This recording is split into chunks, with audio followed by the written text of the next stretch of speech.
Hello and welcome back to the OCD and Anxiety podcast. I'm Robert, an OCD coach who has experienced the challenges of OCD firsthand.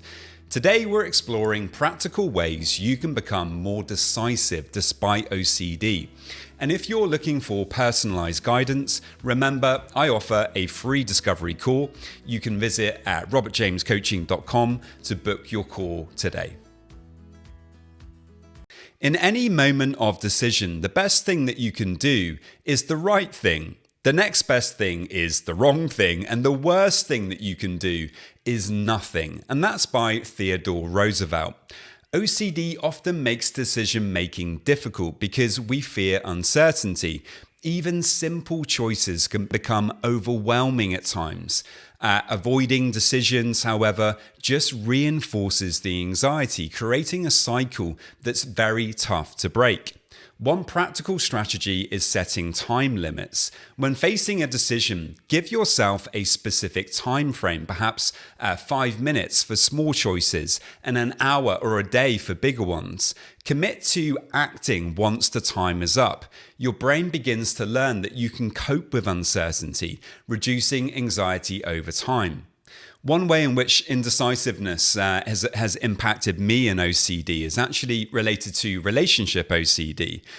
When I was dating, I was really struggling with this. Of course, I wanted to find somebody that I could be happy with, to have a long-term relationship with, but I was finding that incredibly difficult.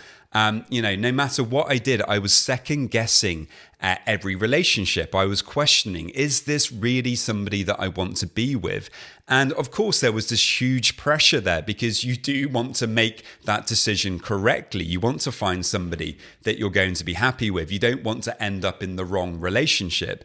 But of course, I was so anxious about this and I was ruminating about it so much that it was clouding my judgment. It was making it very difficult for me to kind of find the right person. One of the issues that I was experiencing here is because I was demanding so much perfection to make sure that I was making the 100% right decision. I would keep on kind of getting into a relationship, but not really giving it a proper go. I wouldn't fully commit to it. I wouldn't decide to say, right, I'm really in this relationship and I'm going to really try to give it a go. I would perhaps walk away from it because there was so much anxiety about staying. But by doing that, I was never really learning how to make that decision to commit to something, to find out if that relationship was actually the right one for me. Fortunately, that did change. And now with my fiance, I did commit to that relationship. I did feel very uncertain about that at the time. But, over time, I did begin to realize that, if I commit and make this decision, I can actually find out if this relationship is right for me. If I'm always sat on the fence, if I don't commit, if I don't make a decision, then I can never actually find out if it is the right relationship or not. And I'm so happy that I did that today because actually over time I began to realize this is the relationship that I want to be in. And it's not perfect. There are ups and downs. There are difficult things sometimes. There are challenges. But ultimately it's where I want to be. Another issue with making decisions and OCD is perfectionism. And this is when we demand that we make the absolutely perfect decision. And I see this a lot actually in coaching.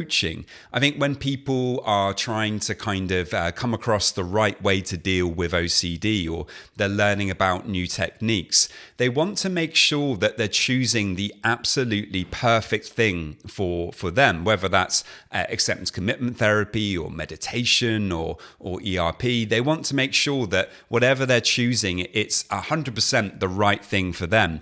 And they also want to make sure that they're doing it in exactly the right way. And unfortunately, that can become an obsession in itself, where we're demanding absolute perfection about the thing that we're going to employ to try to help us with the OCD. But again, we're kind of not fully committing to making a decision.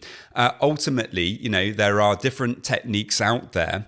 The only thing that we can really do is to try the different techniques out, to commit to them and see if they work for us. Ultimately, there is no perfect thing out there. There's always going to be positive things about decisions and negative things about decisions.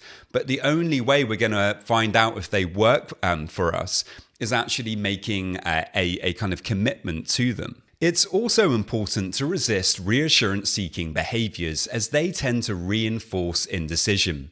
If you can, with less important decisions, practice making a decision on your own without seeking that reassurance. And this is actually a form of exposure, because you're learning to tolerate the uncertainty by not seeking someone else's approval of your decision. Finally, remember that whatever decision you make, ultimately, you will have to find a way to make that decision work for you. Try to let go of the idea of making the right or wrong decision. It might be better instead to just focus on making that decision and then making sure that that decision actually works for you. Decisiveness doesn't mean knowing the perfect choice every time. It means confidently taking action despite uncertainty being there in the background. If you're struggling with OCD and decision making, feel free to reach out for a free discovery call with me by heading over to robertjamescoaching.com. Thanks for tuning in. I really hope that you found it helpful. Please do subscribe to the podcast. It really does help. And if you would like to leave us a review, that would be amazing. Many thanks, and I will see you next time. This video is for educational purposes only and is not a substitute for professional mental health advice, diagnosis, or treatment.